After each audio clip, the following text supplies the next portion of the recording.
The Beatles were a band that everyone knows about, but their story has more to it than what most people think. We all know the basic stuff, for guys from Liverpool who changed music forever, but what happened behind the scenes of their fame? Paul McCartney, the main singer of the famous group, finally talked about the shocking truth behind the band's story. Even with all the fancy stuff and success, there were dark problems and troubles hiding underneath. You know how we usually think of the Beatles? Those cool, clean guys in nice suits who made the whole world love their songs.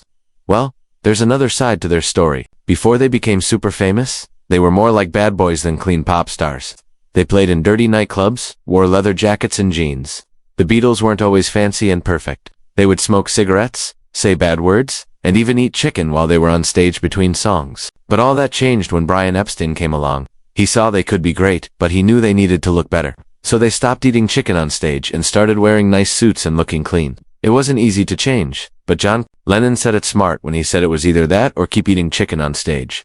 Now let's talk about how they first tried marijuana. It all started on one special night in 1964 when Bob Dylan gave it to them for the first time. You see, Dylan was confused by their song, I Want to Hold Your Hand, and thought it was about getting high with drugs. It turns out he was wrong, but Dylan thought it was the perfect time to show the Beatles something new. And let's just say, that night ended with lots of laughing and some lost music notes that we'll never get to see. Ever wonder why most Beatles songs say Lennon McCartney on them, even when only one of them wrote the whole song? Well, it goes back to a deal they made early in their careers.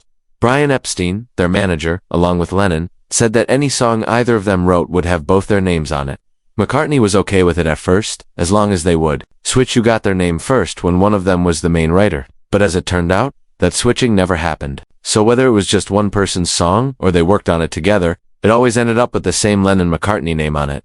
Now McCartney has mixed feelings about this deal. Sometimes he's fine with it, seeing it like a cool brand name like Rodgers and Hammerstein. But other times, especially on songs like Yesterday where he was the only writer, it really bugs him. McCartney even tried to change things up after the band broke up, wanting to take turns with whose name came first. Yoko Ono seemed to agree at first, but then things changed direction for reasons nobody knows. But let's talk about something more serious. Racial separation. During a 1964 tour in the US, the Beatles saw something shocking at the Gator Bowl in Jacksonville, Florida. The audience was going to be split up, with black and white people kept in different areas. This really upset the four guys.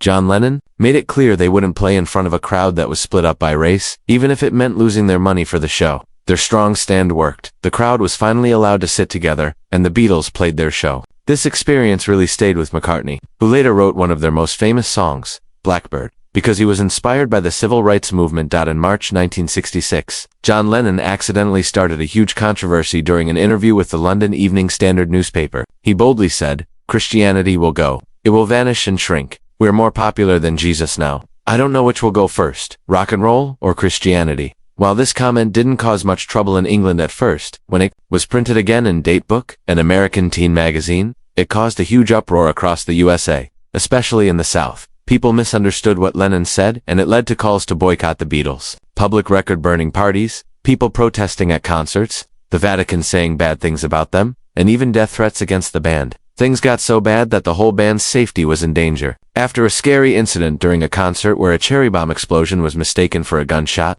the Beatles decided to stop touring completely. Unfortunately, Lennon's future may have been decided by then. Among those who were angry about what he said was Mark David Chapman, a guy who used to love the Beatles but became a born-again Christian. He later admitted in a 1983 prison interview that Lennon's words made him start hating him, which eventually led to Lennon's tragic death. Meanwhile, the Beatles caused controversy in a different way with the planned cover of their Yesterday and Today album. At first it showed the band posing with doll parts, meant as a shocking statement against the Vietnam War. However, worries about hurting record sales led them to change it for a more normal cover, though some copies with the original cover still exist as collector's items.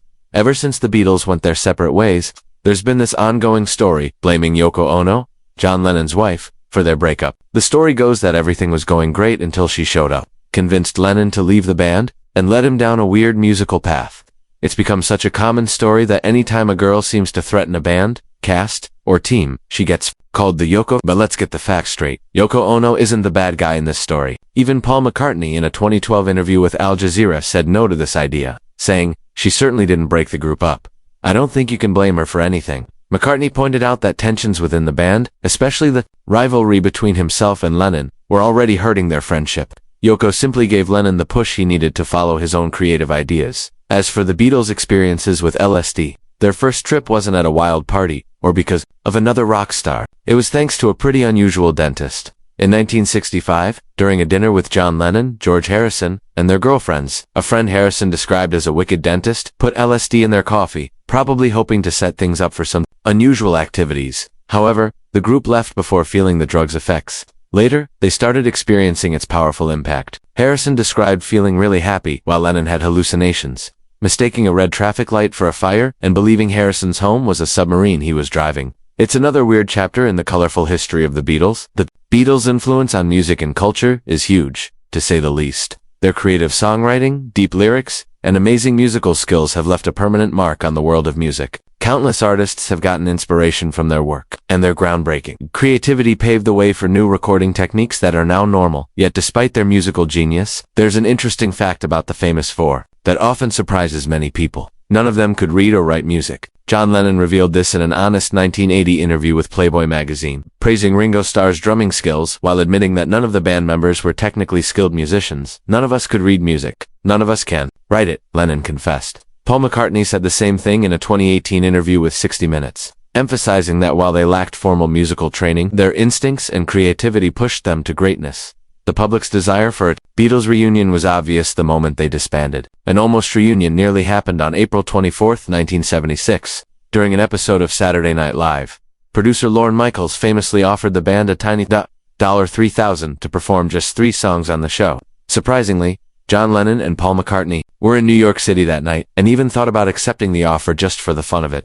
However, being tired got the better of them, and they decided against it. It wasn't about money or their reputation. They simply didn't have the energy. It's a fascinating look into what could have been the most wanted reunion in rock history, nearly taking place on a comedy show for the price of a modest car. In the middle of their post-Beatles chaos, Paul McCartney and John Lennon briefly met up during Lennon's Lost Weekend in the mid-1970s. Away from Yoko Ono, Lennon threw himself into a whirlwind of drinking, drugs, and music in New York City and LA, accompanied by his assistant May Pang.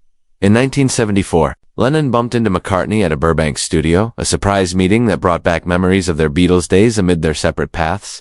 Comment down below with your favorite Beatles song. See you in the next video.